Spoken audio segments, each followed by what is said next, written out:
গুলি লাগিয়ে আর বাড়ির মধ্যে আর উড়ানোর মধ্যে তিয়াই আর মায়ের পানি লিয়ে আইরে ইয়ার মধ্যে তিয়াইয়ে গুলিটা বাসে কাউরে হাত দিছে আর খুদ্দুস গিয়ে আর উড়ানোর এতক্ষণের মধ্যে মায়ের গার মধ্যে গুলি লাগিয়ে আর বিজ্ঞান হাসপাতাল লয়ে আই। সন্ধ্যায় নাকি গোলাগুলি শুরু হয়েছে, আমি টেকনাফে ছিলাম। আমার একজন প্রতিবেশী ফোন করলো, কয় এখানে একটা গোলাগুলি হয়েছে, কয়েকটা মহিলা মারা গেছে। পরে খোঁজ খবর নিয়ে দেখলাম এটা আমাদের প্রতিবেশী, অবশ্যই আমাদের আত্মীয় হয়।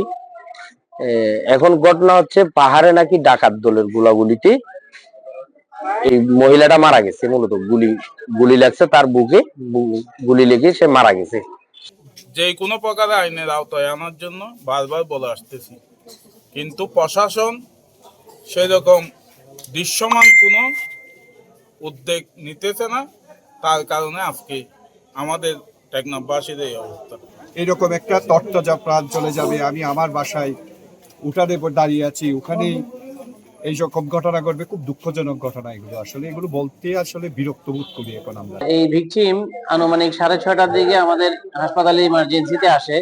সেই সময় ডিউটিতে ছিলেন ডাক্তার নওশাদ আলম কানন, ওনার সাথে আমার কথা হয়েছে এবং তারপরে আমি মৃতদেহ দেখতে গিয়েছিলাম।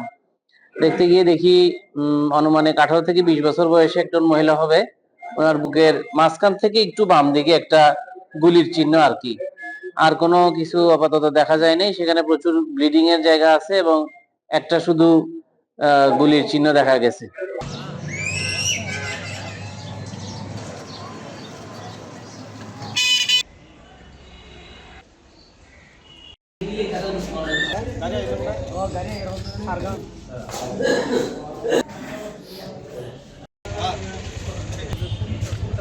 একজন সন্ত্রাসী